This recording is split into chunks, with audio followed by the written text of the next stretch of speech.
Nous sommes très heureux de vous retrouver sur la panafricaine Medi 1. Soyez les bienvenus dans l'invité de la rédaction. Selon un auteur, un esprit a besoin de livres, comme une épée a besoin d'une pierre à aiguiser pour garder son tranchant. L'ivresse du pouvoir, décrite dans un roman, nous en parlons dans cet entretien. Nous avons le privilège de recevoir Fidèle Goulizia sur notre plateau. Bienvenue. Bonjour. Vous êtes journaliste et écrivain, auteur d'un livre intitulé Tchapalo Tango. Quand on entend Tchapalo, pour ceux qui sont en Côte d'Ivoire, ils savent que ça vient de la Côte d'Ivoire. Tango, c'est un peu à l'extérieur. Pourquoi un tel titre et qu'est-ce que ça signifie? Un Tchapalo Tango pour parler de l'ivresse du pouvoir. Le Tchapalo, effectivement, c'est des références dans le Nord. Faire que c'est de goût Korogo, c'est la bière de mil, de sorgho ou de maïs. Et le tango, c'est une danse d'Argentine. Et donc, j'ai voulu combiner ces deux-là avec une volonté identitaire de montrer l'ivresse du pouvoir qui pousse à la déchéance de tout prince qui abuse du pouvoir. Et dans cet ouvrage, vous parlez de l'histoire d'un jeune journaliste qui est accusé, à tort ou à raison, vous me le direz, oui, et qui est obligé de s'exiler. Exactement, un jeune journaliste qui arrive au métier de journaliste par effraction, parce qu'il est d'abord étudiant en sociologie, il rencontre un doyen de la presse dans un tchapalodrome, oui. Et là il y a la grossesse de sa petite amie qu'il doit assumer, et il décide d'être journaliste, et c'est justement en aiguisant son appétit qu'il devient grand journaliste dans un état imaginaire. L'état imaginaire, c'est Dougoutiana, et il est accusé de terrorisme à la suite d'une attaque terroriste. Mais derrière ça, c'est un gros coup monté contre le jeune journaliste pour le faire taire, parce qu'en fait, il est l'amant de la maîtresse du porte-parole du gouvernement. Donc, un imbroglio au sommet de l'État qui montre que l'envers du décor n'est pas toujours ce qu'on nous présente. Et quand vous parlez de l'ivresse du pouvoir, qui ici est indexé, qui est ivre de pouvoir au point de tomber dans la danse que vous avez décrite, le tango? C'est le chef de l'État dans cette fiction qui s'appelle Kumba Tchefing, qui est un opposant historique. Et pour moi, il y a ivresse du pouvoir, donc tchapalocratie. Chaque fois qu'un prince rompt l'équilibre des pouvoirs au profit de son clan, chaque fois qu'il y a une boulimie du pouvoir, chaque fois qu'on veut exercer le pouvoir pour sa propre richesse, moi je parle de tchapalocratie. Et donc, dans ce roman, c'est Kumba Tchefing qui est un opposant historique et qui, une fois au pouvoir, n'arrive pas justement à assumer tout ce qui est promesse électorale qu'il avait donné au peuple. Est-ce que vous pointez du doigt un continent en particulier ou tous les continents peuvent se retrouver dans cette histoire? Tous les amis journalistes qui m'ont approché pour une interview ont toujours dit mais ce roman décrit mon pays. Donc on est d'abord dans une fiction, et une fiction, le charme d'une fiction, c'est de montrer les travers d'une réalité en s'inspirant de la réalité. Donc l'État, c'est Dougoutiana, donc on est dans la fiction, et le charme de la fiction pour moi, c'est de ne pas indexer forcément un pays, mais de voir au travers, sous le prisme justement de la fiction décrite par l'écrivain, de voir si notre pays correspond à cette réalité. Dans la suite de cette histoire, vous parlez également d'un coup d'État, parce que le journaliste en question, étant exilé, va chercher à revenir, et c'est la faveur d'un coup d'État, mais il revient parce qu'il a été extradé.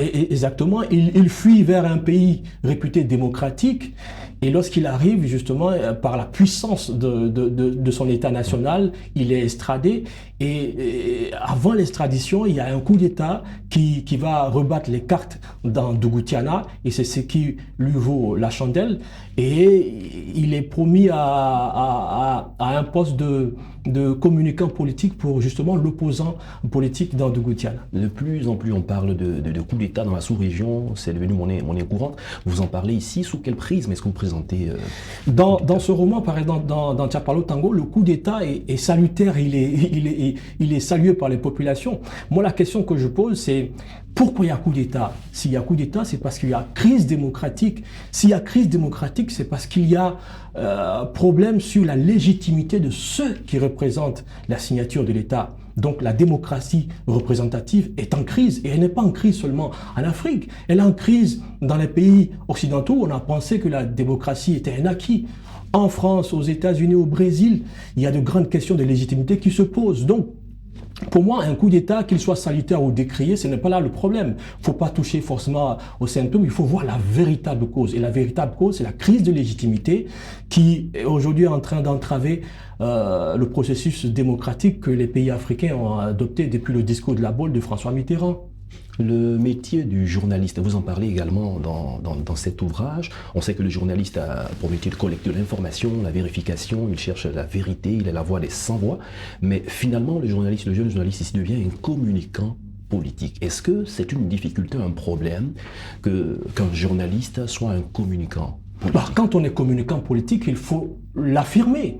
Il ne faut pas se déguiser sous un plateau de télévision et parler de journaliste alors qu'on est communicant politique. Donc, il y a un distinguo à faire. Moi, personnellement, j'estime qu'un journaliste qui a une casquette de communicant politique ne doit plus se présenter comme un journaliste.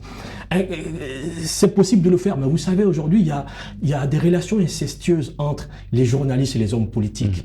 Moi, pour avoir été journaliste, quand on voit un directeur de publication en Afrique, il a un train de vie qui est différent du journaliste qu'il emploie. Et moi, cette injustice-là, je l'ai toujours décriée. Je ne veux pas tomber dans la tentation de la généralisation, mais les directeurs de publication aujourd'hui, face à la misère même du modèle économique de la presse dans nos États, sont obligés d'avoir des accointances avec les hommes politiques. Et s'ils ont ce train de vie-là, c'est certainement le fruit de ces accointances-là. Et ces accointances-là, justement, jouent sur la qualité de l'impartialité de l'information que nous devons donner comme devoir aux populations. Dans les États dits démocratiques, comment finalement les tenants du pouvoir, ceux qui sont à la tête, jouissent du pouvoir, en abusent au point de tomber dans l'ivresse du pouvoir? Tout homme qui a du pouvoir, qui n'a pas de limite, est à la merci de l'ivresse du pouvoir. C'est pourquoi nos constitutions, elles sont modernes aujourd'hui. Elles ont institué des mécanismes institutionnels de limitation du pouvoir, par exemple à travers le contrôle parlementaire de l'action gouvernementale, à travers même le contrôle citoyen de l'action gouvernementale. Dans les constitutions modernes, il y a la Cour des comptes, il y a le juge constitutionnel, chacun doit faire son boulot. Il faut que, par exemple, le citoyen ivoirien, le citoyen béninois, le citoyen marocain puisse faire sa part, qui consiste à demander des comptes à celui qu'il vote. Donc, le principe de la reddition des comptes dans une démocratie, c'est un principe qui marche. Le juge constitutionnel, qui est le juge du contentieux électoral présidentiel en Côte d'Ivoire, par exemple, doit faire sa part, doit dire le droit, comme le disait Francis Vaudier, dire le droit, uniquement le droit. Donc, c'est des questions. On a salué, par exemple, la démocratie sénégalaise, mais c'est parce que le juge constitutionnel a dit le droit. Donc, je pense que les outils constitutionnels sont là, il faut simplement les appliquer et dire le droit. Dans Tchapalo Tango, quelle est la finalité de ceux qui jouissent du pouvoir au point de tomber dans l'abus?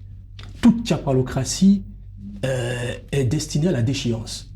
Et celui qui abuse du pouvoir danse une danse macabre de sa propre déchéance, danse le tango de sa propre déchéance. Donc, pour moi, il n'y a pas d'avenir pour les tyrans. Il faut que, simplement, les peuples prennent conscience qu'ils ont un pouvoir. Et ce pouvoir, c'est la démocratie. C'est-à-dire le pouvoir du peuple par le peuple, tout simplement. On revient à la base de la démocratie, c'est-à-dire pas une question d'élite, parce qu'aujourd'hui, on a l'impression qu'une certaine élite prend le contrôle de la dévolution du pouvoir et que le vote du citoyen ne compte plus, puisque une commission électorale peut décider de qui est le président. Donc la grande question, elle n'est pas seulement posée en Côte d'Ivoire, ou elle est posée partout en Afrique et même dans le monde. Quand en réalité, ce n'est pas son rôle de décider. Ce n'est pas son rôle. Par exemple, je prends un exemple sur la présence des partis politiques dans une commission électorale indépendante. Je pense que c'est un non-sens. Et ça, il faut le corriger.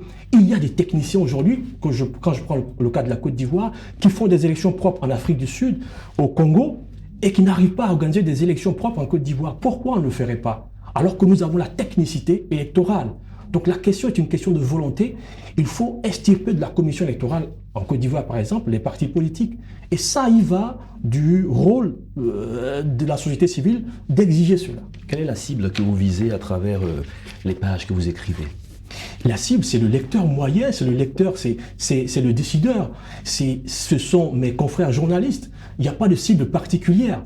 Ce roman, il a été écrit pour que le lecteur de Korogo, de Ferkessédougou, d'Abidjan puisse le lire, ou bien celui qui est à Casablanca, au Maroc, le lise. Donc il n'y a pas de cible particulière, mais effectivement, c'est un roman qui peut être recommandé aux élites, celles qui ont la signature de l'État, par exemple. Nous sommes à la fin de cette émission. Fidèle Woulizia, nous avons été très heureux d'échanger avec vous. Nous rappelons que vous êtes journaliste et écrivain, auteur d'un livre intitulé Tchapalo Tango. Merci d'être passé sur notre plateau. Merci. C'est la fin de cette émission. Merci à tous de l'avoir suivi. Bonne suite de nos programmes sur Midi 1.